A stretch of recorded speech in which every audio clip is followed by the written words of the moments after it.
on intervient de deux façons. La première façon, c'est d'une part au travers la réhabilitation thermique des bâtiments publics. Vous savez, il y a à peu près 350 millions de mètres carrés de surface de bureaux administratifs, de bureaux tertiaires.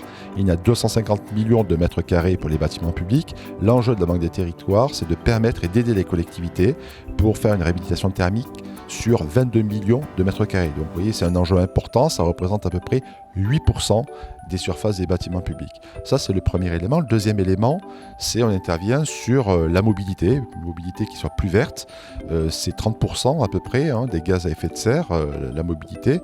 Et c'est travailler sur le transport avec le financement, par exemple, des bus en GNV. C'est prendre des participations dans des sociétés, comme on l'a fait à Marseille, notamment avec Totem Mobile, où il y a 170 véhicules électriques qui se baladent dans le centre de Marseille.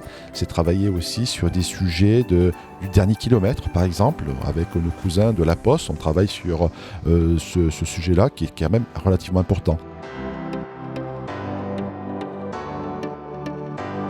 Nous sommes rentrés dans un opérateur d'énergie de façon massive. On a mis 90 millions d'euros d'investissement dans cet opérateur qui est basé près de Marseille, avec un objectif de lui permettre de développer 500 MW d'énergie propre. Ça, c'est un élément important. Donc, on a un opérateur ici, dans la métropole, qui est en capacité de faire et qui sait faire en plus.